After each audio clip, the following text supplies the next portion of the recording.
हर महादेव। मुझे प्यार है तुझसे शिव महादेवा, शिव महादेवा। हर महादेव। मैं हूँ रोहित सिंह और आप सुन रहे श्री रुद्र महिमा। गीता कौन सी लें और कौन सी ना लें उस बारे में बताने वाला हूँ। तो शुरुआत करते हैं। जो गीता में ज़्यादातर रखता हूँ ये वाली मैं अपने पास, क्योंकि इसमें खासियत ये है कि ये गीता काफ़ी छोटी सी है, आपकी जेब में बड़े आसानी से आ जाएगी। और इसमें जो 10 रुपये की है गीता प्रेस से ली हुई है, इसमें आप जो श्लोक देखिए, श्लोक काफ़ी 700 श्लोक आपको आराम से इसमें मिल जाएगा। मैं जब गीता पढ़ता हूँ, याद करता हूँ, तो उसके लिए मेरे पास ऐसी 2 किताबें हैं। तो अगर आप गीता याद करना चाहते हैं तो काफ़ी मजबूत साइज है इसका। अगर मैं साइज बताऊँ तो इसका साइज जो है माचिस के बराबर है, और बहुत ही अच्छे से पूरा इसकी जो अक्षर है वो भी बिल्कुल साफ़ सुथरा अक्षर में सब पूरी गीता को इसमें लिखा हुआ है। जैसे कि आपको मैं दिखाता हूँ जूम करके, बिल्कुल साफ़ सुंदर जो अक्षर है। इतना छोटा बुक होने के बाद भी अच्छा बिल्कुल साफ है। सबसे ये देखिए, सर्वधर्म परित्याज्य मामेकं शरणं व्रजाहं त्वं सर्वपापेभ्यो मोक्षाय मां शुचः। अब ये वाला श्लोक, ये गीता आप उसके लिए ले सकते हैं अगर आपको पूरी गीता याद करनी है, पूरे 7 श्लोक याद करने हैं। और फिर उसके बाद मैं आता हूँ इस वाले गीता पे। ये आपको 30 रुपये मिल जाएगी। इसका कोड है 1566। तो इसमें आपको हिंदी अनुवाद के साथ मिल जाएगा सिर्फ, यानी कि ऊपर संस्कृत श्लोक है और नीचे हिंदी में है। और इसका गीता जी की महिमा लिखी हुई है शुरुआती पेज में, गीता की महिमा।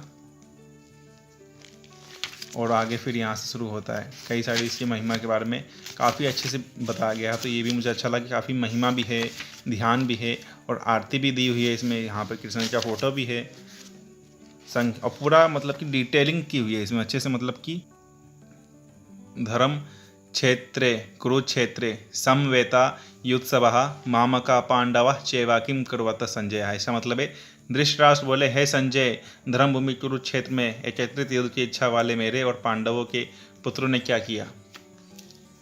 तो ये भी मुझे बहुत अच्छी लगती है। इसमें पूरा हिंदी अनुवाद साथ दिया हुआ है। और एक आदमी ने मुझसे पूछा था कमेंट में कि इस वाले गीता के बारे में बताइए, महत्व वाली गीता।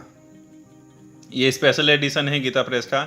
जब मैंने इसे लिया था तो 65 या 60 रुपये के आसपास था, कुछ ऐसे ही था, अभी याद नहीं है। और इसमें जो महत्व दिया हुआ है पद्म पुराण से लिया हुआ है। तो जैसे कि मैं अभी आपको दिखाता हूँ, ये है 8वें अध्याय का महत्व।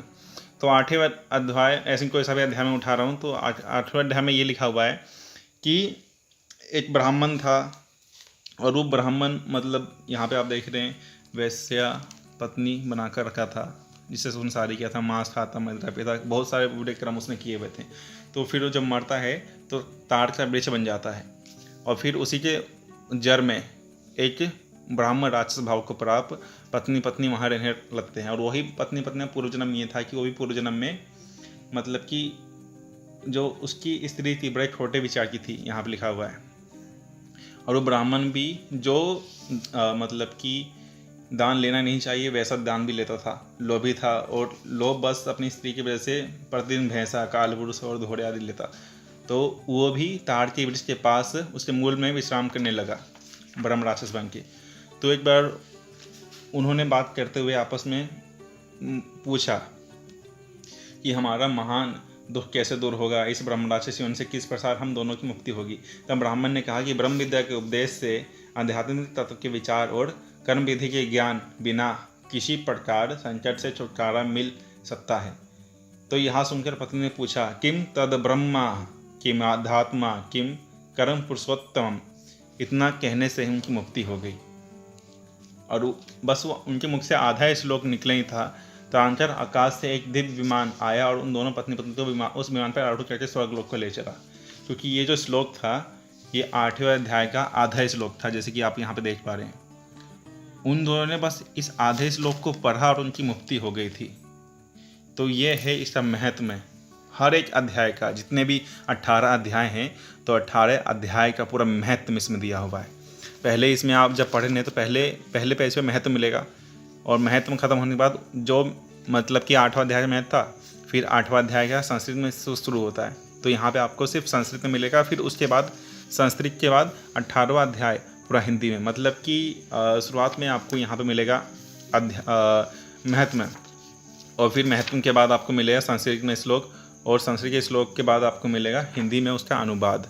और यहाँ पे आपको गिनती मिल जाएगी कौन से श्लोक का अनुवाद किया हुआ है, हर जगह आप तो मतलब कि गिनती मिल जाएगी। तो ये वाला भी आप ले सकते हैं।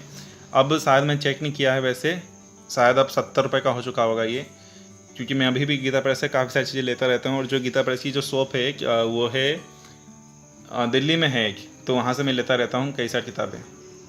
मेन ब्रांच है दिल्ली का गीता प्रेस का। तो आप ये वाली गीता ले सकते हैं गीता प्रेस की, ये वाली ले सकते हैं, और ये जो भी आपकी इच्छा हो। अब अगला शुरू करते हैं। ये वाली किताब है जो, अब इसमें ये वाला है कि ये आपको फ्री में मिल जाएगा। आप इसे यहाँ पे मैं चेक करवाता हूँ। ये वाला जो है, आप इंटरनेट पे जाइए, सर्च करिए यथार्थ गीता, तो आपको ये वाली किताब फ्री में मिल जाएगी इनकी तरफ से। और इस गीता की खासियत मैं आपको बताऊँ, ये 200 रुपये की है, बिल्कुल फ्री है।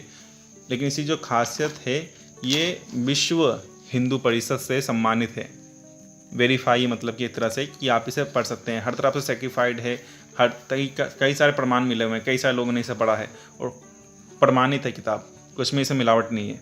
जैसे कि आप देख पा रहे हैं, यहाँ से भी मिला है इन्हें, यहाँ से मिला है, काशी परिषद से मिला हुआ है। और आगे चलते हैं, ये रहा वर्ल्ड रिलीजन पार्लियामेंट, विश्व धर्म संसद, यहाँ से मिला है।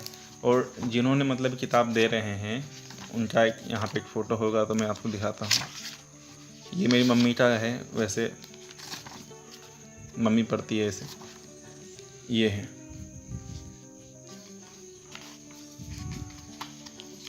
एक और फोटो था, ये स्वामी अड़गड़ानंद जी हैं जो हैं, उनकी तरफ से है ये बुक, तो आप इसे पढ़ सकते हैं। ये बिल्कुल फ्री है, बिल्कुल अच्छा है। अब इसकी जो क्वालिटी की बात करूँ, क्वालिटी भी काफ़ी अच्छी है, काफ़ी मजबूत है, स्लिम है, फिट है, और कैरी करना भी आसान है। करीब साइज देखिए इसका, 1 मिनट।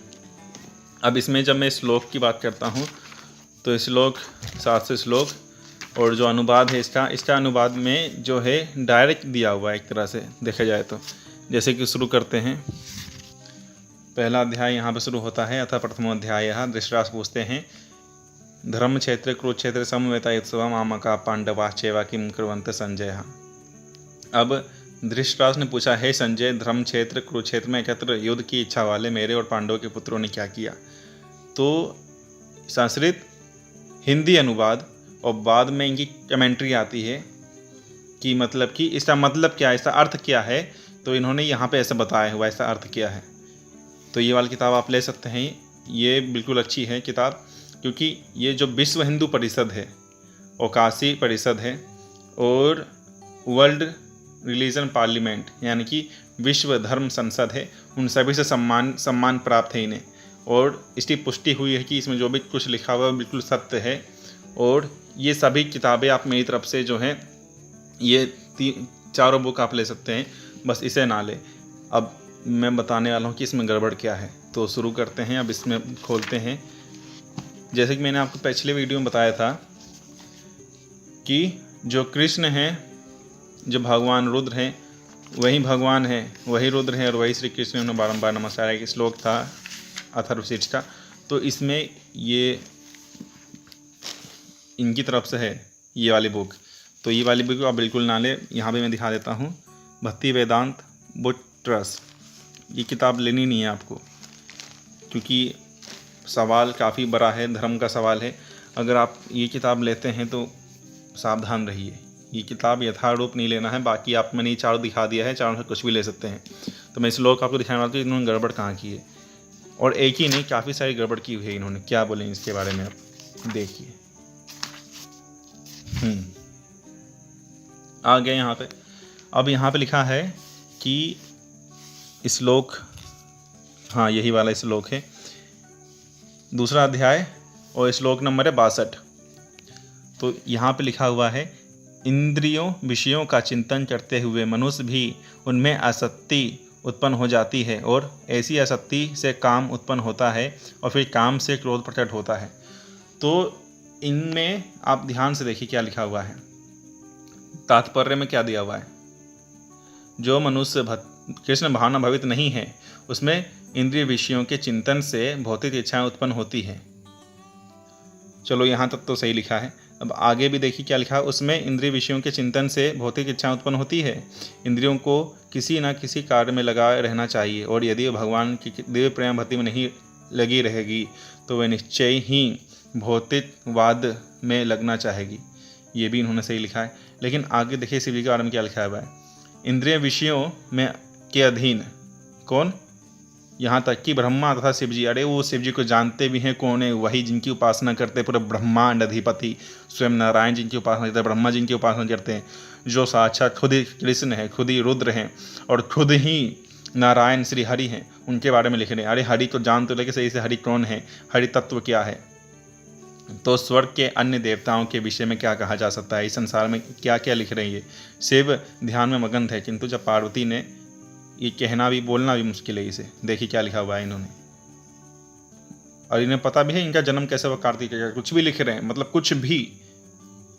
शिव पुराण में लिखा हुआ है कि जब कामदेव था ना, कई बार आया जब सती जी थी महादेव को परेशान करने के लिए, तब कामदेव को महादेव ने करीब 3-4 बार माफ़ कर दिया। मर्दगन लेके आया, ब्रह्मा की वरदान लेके आया, सब कुछ लेके आया, तब भी माफ़ कर। जब पार्वती जी आए तब भी वो फिर परेशान करने लग गया, तो महादेव ने उसका नाश इसलिए किया काम का, ताकि लोग अच्छे से तपस्या और साधना कर सके। और ये ऐसा लिख रहा है, बताओ, जानता भी नहीं है। जो काम के शत्रु हैं शिव जी, उनके बारे में ऐसी चीज़ लिख रहा है, बिल्कुल गलत है ये।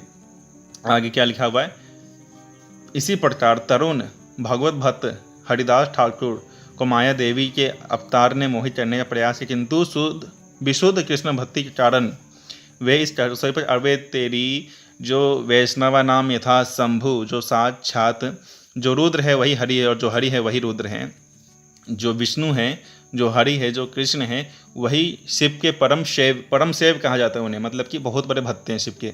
और जो विष्णु के सबसे बड़े भक्त हैं वो है शिव जी, ये भी कहा जाता है। तो ये हरिदास ठाकुर कैसे बड़ा हो गया फिर उनसे,